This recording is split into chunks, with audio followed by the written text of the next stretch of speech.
जो खानदानी रईस हैं वो मिजाज रखते हैं नरम अपना। तुम्हारा लहजा बता रहा है तुम्हारी दौलत नहीं है। बात करना तो ऐसा नहीं, अभी तो शुरू ही करा मैंने। नहीं ऐसा नहीं। ये सवाल भारत के खानदान रईस और गरीब अंजना जी ये क्या तरीका है? अंजना जी ये क्या तरीका? हिंदुस्तान एक खानदान है, तुम्हारा खानदान होगा अलग, तुम होगे रईस, लेकिन हमारा खानदान इस देश का देशभक्त का खानदान है। तुम्हारा खानदान होगा रईस और तुम आसमान में, हम जमीन से उठकर तिरंगा लहराएंगे, हम जमीन से उठकर कहेंगे भारत माता की जय हिंद की सेना।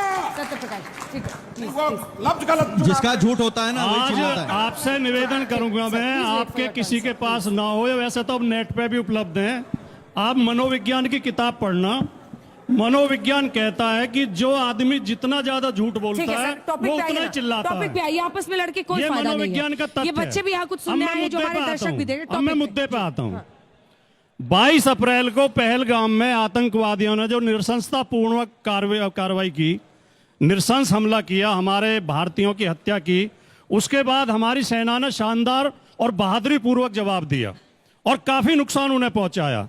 लेकिन जो हमला हुआ वो भी भारत के ऊपर था और जो जवाब दिया गया वो भी भारत की ओर से था। इस जवाब में जो सेना का शौर्य है, सेना का पराक्रम है, कोई व्यक्ति मैं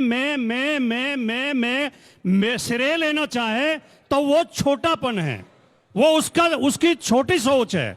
आज माननीय प्रधानमंत्री जी ने 40 मिनट के भाषण में 40 बार तो मैं कहा और 6-7 बार नरेंद्र मोदी कहा। मैंने पहले आत्ममुग्ध प्रधानमंत्री देखे हैं जो अपना ही नाम लेते हैं भाषण में, नरेंद्र मोदी के अंदर। और एक नया जुमला आज हमें दिया, मेरे अंदर अभी ये शेर सुना रहे थे, उसमें जो आंखों से न टपके तो लहू क्या है, लहू का वो तो कह रहे हैं मेरे अंदर तो सिंदूर बह रहा है, लहू है ही नहीं, सिंदूर बह रहा है मेरे अंदर तो। और मैं एक बात बताऊं, ये जो श्रेय जाना चाहिए, आप माननीय प्रधानमंत्री नरेंद्र मोदी जी की फौजी ड्रेस में फोटो लगा के बीजेपी वाले जगह जगह होर्डिंग लगा रहे हैं, ये छोटापन नहीं है क्या? ये सेना का अपमान नहीं है क्या? लड़ाई सेना ने लड़ी है, श्रेय आप उन्हें दे रहे हैं। आज प्रधानमंत्री जी कह रहे हैं मैं देश नहीं मिटने दूंगा। हम तो बचपन से गाते रहे हैं, यूनान मिस्र रोमा सब मिट गए जहां से, बाकी है लेकिन अब तक नामो निशा हमारा।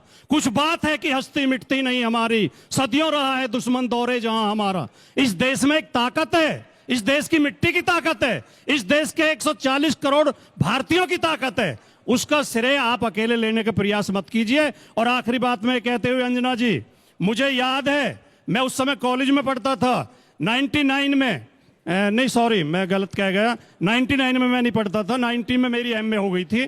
लेकिन 99 में जब कारगिल युद्ध चल रहा था, मैंने उस समय आपके ही ग्रुप की मैगजीन इंडिया टुडे में मेन स्टोरी थी कि इंटेलिजेंस फेलियर हुआ है और इस इंटेलिजेंस फेलियर की कितनी कीमत चुकानी पड़ी है देश को, और 50 सवाल भारत सरकार से पूछे गए थे।